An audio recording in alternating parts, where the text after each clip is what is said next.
हाँ, तो सॉरी, मैंने बोला ही था कि क्लासेस थोड़ा सा डिस्टर्ब हो सकती है। इसका रीज़न यही है कि कनेक्टिविटी यहाँ पे थोड़ा सा झमेला हो रहा है।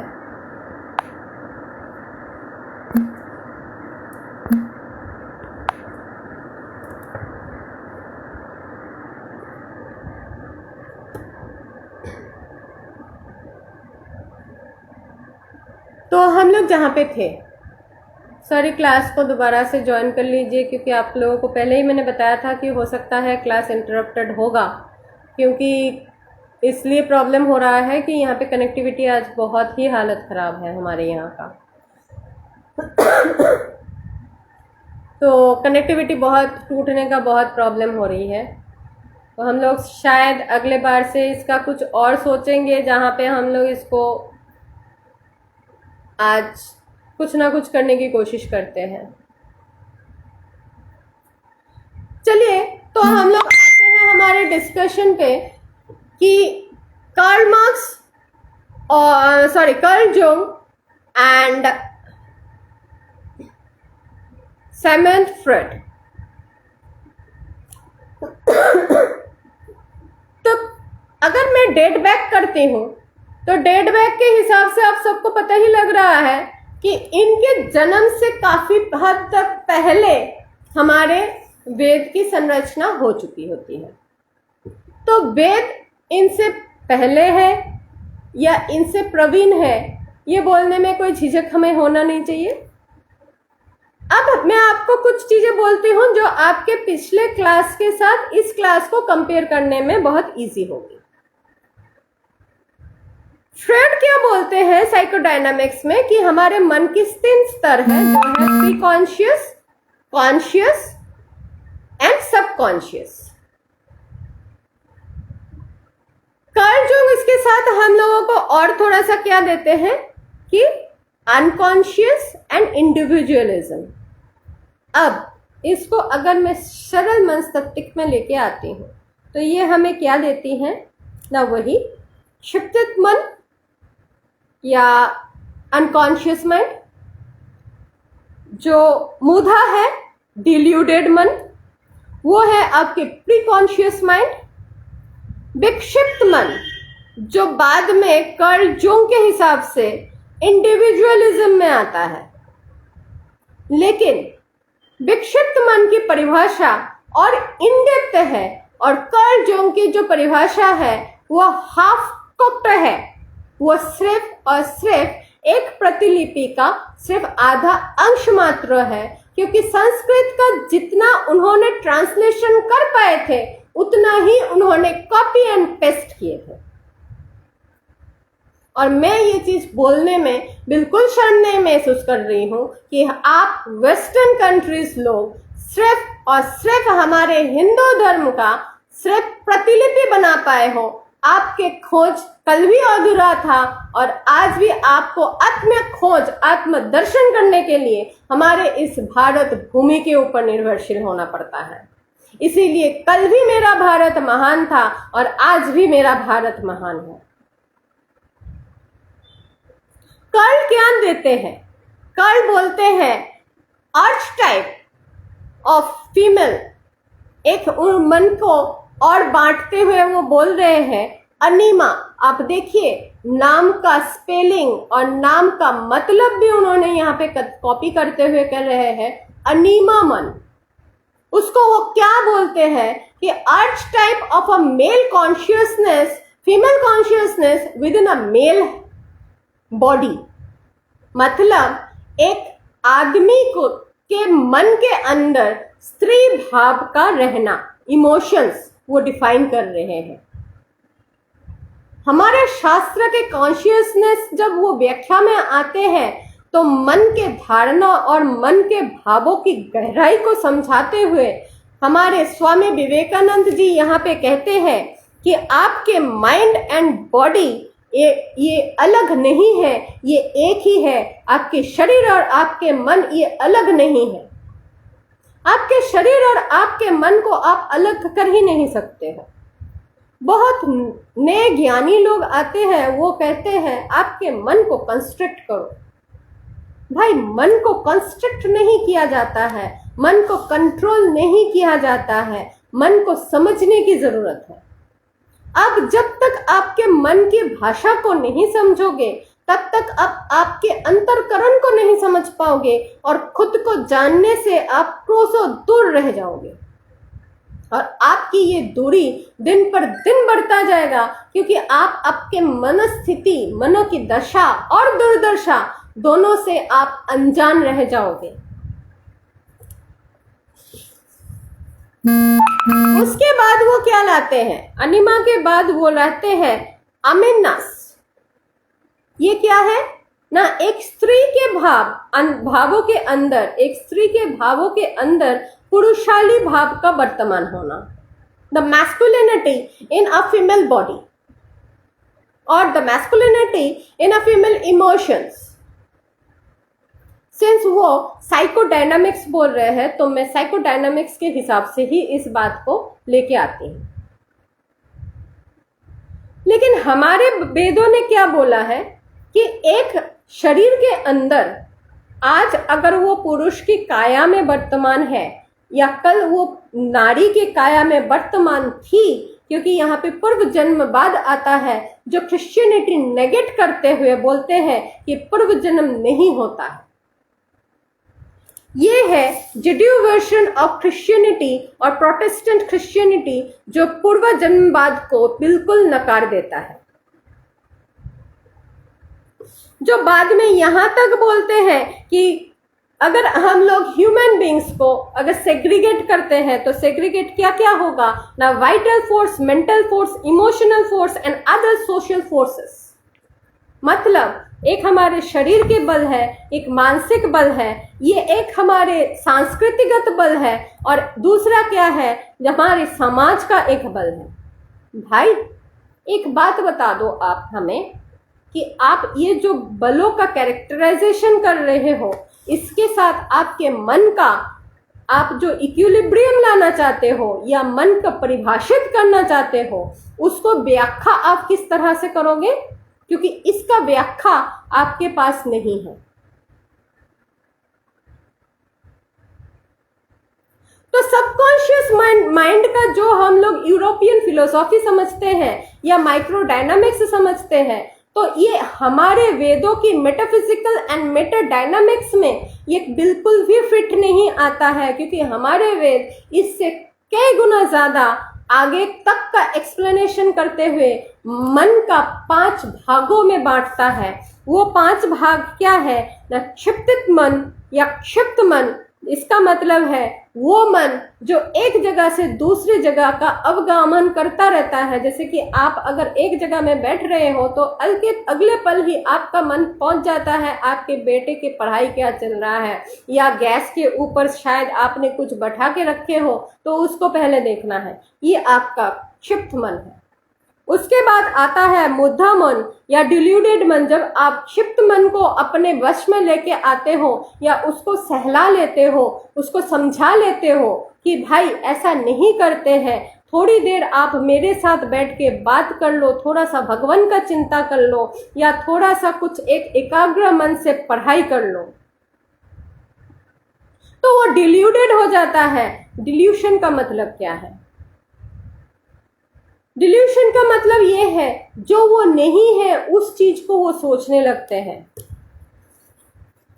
जहां पे हमारे माइंड ये लोग या जेडियो क्रिश्चियनिटी जिसको बाद में पैरानॉर्मल या सुपर नॉर्मल माइंड के हिसाब से व्याख्या में लाके आते हैं, क्योंकि ये बाद में एडिशनल है। ये तब के या 1500 के क्रिश्चियनिटी नहीं बोल रहा है, ये मॉडर्न क्रिश्चियनिटी की बात है।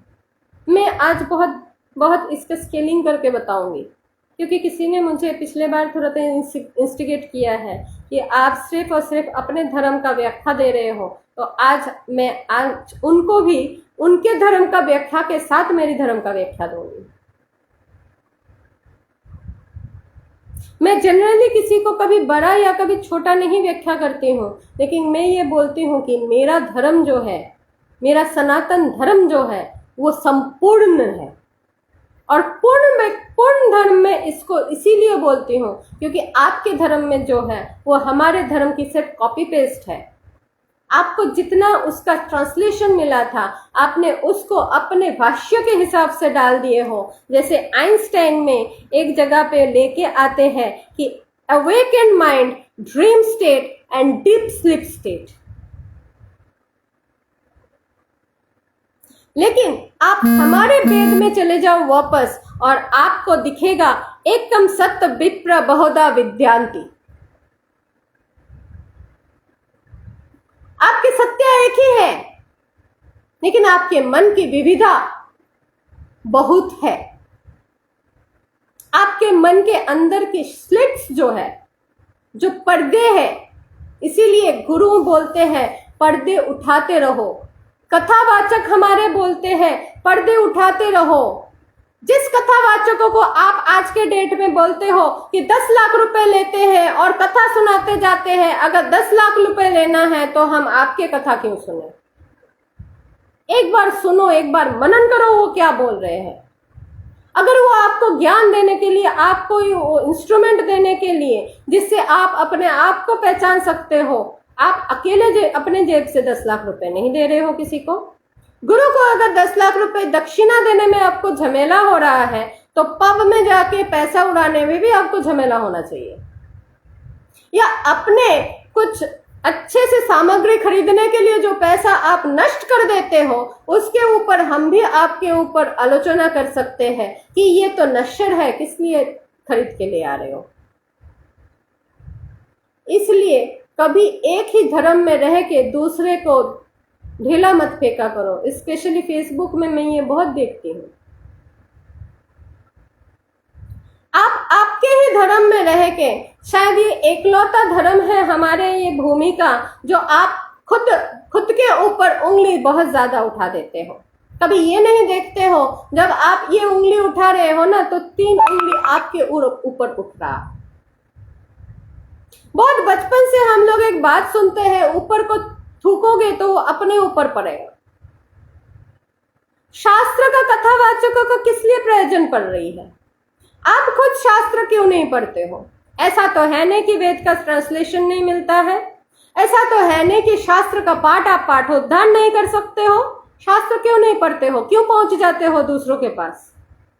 जो गुरु नहीं है उसको पहचान क्यों नहीं पाते हो? हमारे शास्त्र में तो एक गुरु का हर एक किताब आप उठा लो, हर एक पुराण उठा लो, हर एक उपनिषद उठा लो, गुरु का व्याख्या सबसे पहले मिलती है। दूसरों को दोष डालना बहुत आसान है, खुद के अंदर दोष को ढूंढ के उसका सुधार करना बहुत बहुत ताकत लगता है। स्वामी विवेकानंद जी बोल के गए हैं कि अगर किसी चीज में ताकत है तो वो ताकत सिर्फ और सिर्फ सत्य को बोलने में आता है और झूठ को समाप्त करने में आता है। वो झूठ बाहरी झूठ नहीं, खुद के अंदर की झूठ होती है। आप अपने आप को कहां तक छुपाओगे? क्योंकि जो लोग आप लोग ये काम करते हो, हर एक दिन में मेरे को फेसबुक में लाखों पोस्ट मिलते हैं। यहाँ तक कि मुझे भी बहुत लोग पोस्ट भेज के पूछते हैं, माता जी क्या ये सच है? तो मेरी संन्यास संप्रदाय के एक प्रतिभू बन के, उनके एक क्या मैं बोलूं, उनके एक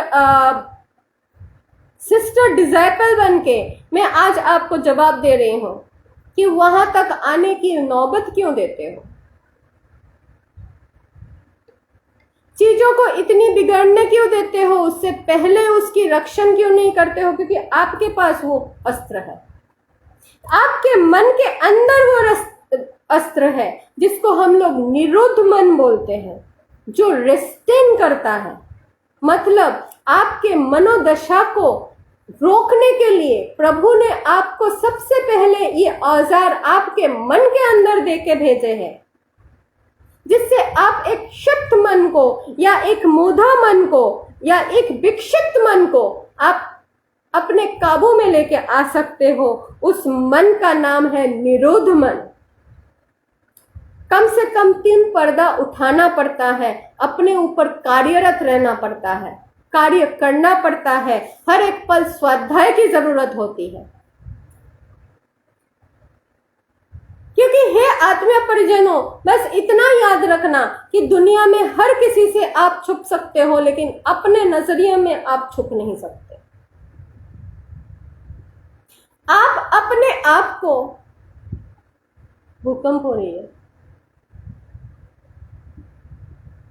यहाँ पे, ऋषिकेश में भूकंप हो रही है। जब मैं आपकी क्लास ले रही हूं, यहाँ पे भूकंप हो रही है। चलिए, तो हम पहुंचते हैं फिर से कर्ल के जुबानी पे।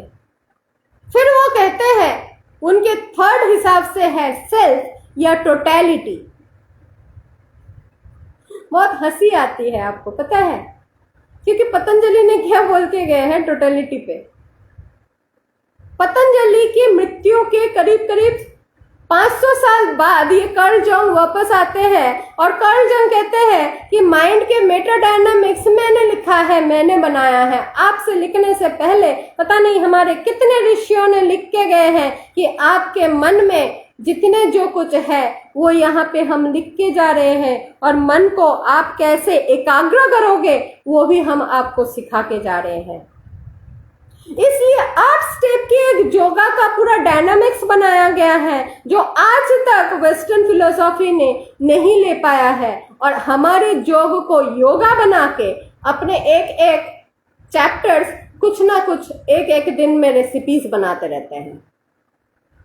सबसे पहले ये योग है, योगा नहीं है। योग का मतलब है जुड़ जाना, और योगा का मतलब है बिछड़ जाना।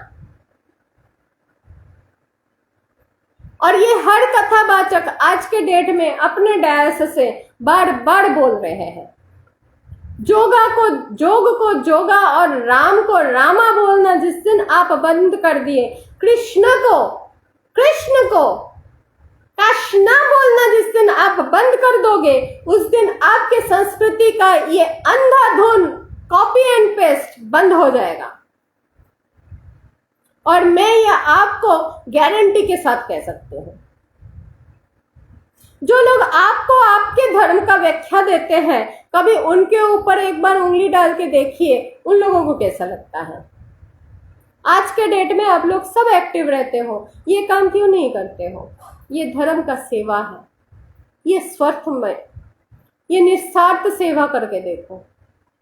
अगर आज मैं ये सेवा कर रही हूँ तो मैं ये निस्वार्थ सेवा इसीलिए कर रही हूँ क्योंकि शायद मेरे फॉलोअर्स कुछ ज्यादा है कि हाँ मैं वहां तक पहुंच सकती हूँ। मैं वेस्टर्न फिलोसॉफी के ऊपर उंगली उठाने में इसलिए नहीं चुक रही हूँ क्योंकि जो 3 उंगली मेरे ऊपर आ रहा है उसको मैं ऐसे दिखाती हूँ, 5 के 5 उंगली उनके ऊपर उठा रही हूँ, क्योंकि मेरे पास वो पुण्यता है, मेरे पास वो पुण्य ज्ञान है जिस ज्ञान के माध्यम से मैं उनके अज्ञानता का एक एक लोहा काट सकती हूँ। एक बार मेरे गुरुदेव से किसी ने पूछा था कि बहुत व्यथा मिलती है जब ये लोग हमारे धर्म के ऊपर चोट करते हैं, तो हमारे गुरुदेव ने बोले थे कि जाओ जाके उनकी जीवा काट दो। तो वहां पे बैठे सारे लोग, सारे संगत बोले हाँ गुरुदेव ने बोल दिया काट दो, तो चलो काटते हैं। तो गुरुदेव ने बोले काटना कैसे होता है? क्या अस्त्र लेके जाके काट दोगे? हमारे शास्त्र को ज्ञान अस्त्र कहा गया है। हमारे जितनी देवी देवताएं हैं इनके हाथ में प्रत्येक स्वरूप अस्त्र दिया जाता है। क्या आपको पता है, आप जो लोग अस्त्र पूजा करते हो, आपको पता है अस्त्र का एक्चुअल पूजा क्या है? क्यों अस्त्र रखा जाता है? ये अस्त्र आपके ज्ञान के प्रतीक है। ये ज्ञान के अस्त्र एक ऐसा अस्त्र है जो आपके हाथ में कोई छुरी, चाकू या कोई भी दिव्यास्त्र होने की जरूरत नहीं है। ब्राह्मण को हर एक जगह में नीचा क्यों दिखाया गया है? हर दूसरे धर्म ब्राह्मण के पीछे क्यों पड़े रहते हैं, आपको पता है? ये ब्राह्मण के पीछे इसलिए पड़े रहते हैं क्योंकि ब्राह्मण हमारे समाज में ज्ञान के स्रोत रहे जाते हैं। ब्राह्मण वो है जो ब्रह्म का दर्शन कर सकते हैं, जो ज्ञान का सेवन करते हैं और ज्ञान का सेवा से ज्ञान का प्रचार करते हैं। तो अगर ब्राह्मण नहीं रहेगा तो ज्ञान नहीं रहेगा, अगर ज्ञान नहीं रहेगा तो समाज विक्षिप्त हो जाएगा। विक्षिप्त मन की तरह ही वो अवगाहन नहीं कर पाएगा, निरुद्ध मन तक पहुंच नहीं पाएगा। समाज को अगर तोड़ना है तो ब्राह्मण को तोड़ना है, इसीलिए जितनी मिमिक्स बनाया जाता है वो ब्राह्मण के बनाया जाता है। आप सब जितने बार बोलते हो ब्राह्मणों ने अपने स्वार्थवश ये काम किया है, हाँ, कुछ आचार कुछ विचार हमारे स्वार्थवश कुछ लोगों ने जरूर किया है, इसको मैं बिल्कुल नहीं नकारती हूं। लेकिन कुछ संप्रदाय के लिए अगर आप एक पूरे धर्म की आलोचना कर नहीं सकते हो तो कुछ लोगों के लिए आप ब्राह्मण वर्ग का भी आलोचना नहीं कर सकते हो, क्योंकि ये ब्राह्मण ही है जो आपको ज्ञान दिया है। श्री राम ब्राह्मण थे,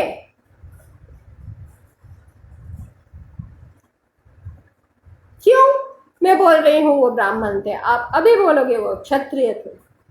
ब्रह्म को जानने वाला ब्राह्मण है। दुर्वासा ब्राह्मण थे। ऋषि विश्वामित्र ऋषि और ब्रह्म ऋषि की औधा पा चुके हैं। वो जन्म से क्षत्रिय थे लेकिन वो ब्राह्मण कहलाते हैं क्योंकि उनके पास ब्रह्म ज्ञान है। उन्होंने अकेले एक वेद का संयोजन किया है, वो है अथर्ववेद। आज जो गायत्री का जप आप घर घर में जपते हो ये उन्हीं के देन है। आप जब अपने धर्म के बारे में जितना जानोगे ये बाहर के कुत्ते आके भौंकना बंद कर देंगे। जो लोग आज मास कन्वर्शन को लेके इतनी चिंता जताते हो वो एक बार के लिए एक धर्म का क्लास क्यों नहीं चालू करते हो अपने घर पे? बस उतना ही करो ना जितने आपके फॉलोअर्स हैं, उतने लोगों को समझाओ ना। आप कुछ मत करो, श्री रामायण का पाठ करो अपने घर में डेली, देखो उसकी ऊर्जा क्या है। महाभारत हम बोलते हैं नहीं रखा जाता है, लेकिन महाभारत का पाठ करो। जो महाभारत में नहीं है वो भारत भूमि में नहीं है। आप अगर ढंग से पूरी महाभारत का सबसे अच्छे तरीके से आप वर्णन समझ लेते हो तो महाभारत के वर्णन के बाद पश्चात ना आपको अलग से भगवत गीता या इस्कॉनी गीता पढ़ने की जरूरत पड़ेगी, ना आपको किसी और के धर्म के पुस्तक उठाने की जरूरत पड़ेगी। आपका विक्षिप्त मन एकाग्र मन में परिवर्तित हो जाएगा जिस दिन आप महाभारत के पहले पृष्ठा से लेके और अंत के पृष्ठा तक पढ़ लोगे। आसान शब्दों में लिखा हुआ है और हर एक भाषा में इसका ट्रांसलेशन है। भारत के जितने भाषाएं हैं इतने सारे भाषाओं में इसकी ट्रांसलेशन है। आप बोलोगे मेरे पास वक्त नहीं है। मैं 23 साल 24 घंटे की नौकरी की हूं और मेरी साधना एक दिन के लिए भी विघ्नित नहीं हुआ है। आज बहुत लोग मुझे बोलते हैं आपकी उम्र बहुत ज्यादा लगती नहीं है। जी हाँ, मेरी उम्र बहुत ज्यादा नहीं है। मैं अभी भी मेरे 50 साल की उम्र को क्रॉस नहीं की हूँ, लेकिन मेरी शास्त्र की आलोचना शुरू हुई थी, रामायण के पाठ करना मैं शुरू की थी मेरी 8 साल की उम्र में। अपने 10 साल की उम्र तक आते आते रामायण महाभारत मेरा कंठस्थ था। गीता की प्रवचन और गीता की व्याख्या मैं उन दिनों से करती आ रही हूँ। मौलिक विचारधारा के धनी है ये भारतवर्ष की एक एक कण। वो मौलिक विचार को छोड़ के आपके पास ऐसा क्या जरूरत पड़ गई कि आप वेस्टर्न भावधाराओं का इतना प्रचार करने लग गए? अगर वेस्टर्न भावधारा का इतना प्रचार कर लेते हो, 1% की वक्त देके अपने सनातन धर्म का प्रचार करके तो देखो।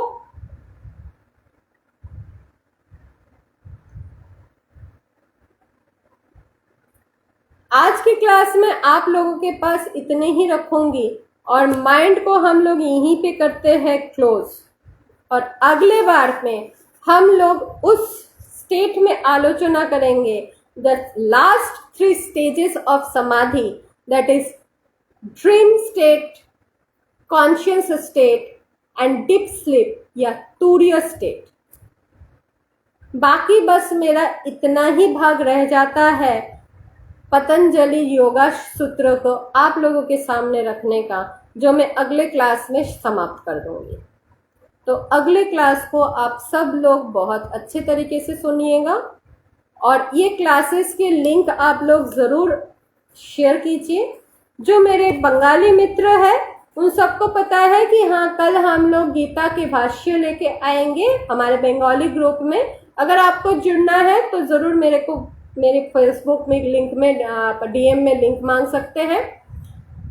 होपफुली शायद मेरे घर में कुछ विपदा आ गई थी, इसलिए हम लोग ने अपना स्ट्रीमिंग रोक दिए हैं, लेकिन शायद नेक्स्ट बार से हम लोग YouTube का स्ट्रीमिंग शुरू करके ये क्लास को भी मैं YouTube के थ्रू ही यहाँ पे लाइव करूँगी, ताकि आप लोगों को देखने में आसानी हो जाए। सबको मेरे बहुत बहुत नमन और बहुत शुभाशीष के साथ आज की क्लास यहीं पर अंत करती हूँ। आप सबको मेरा प्रणाम।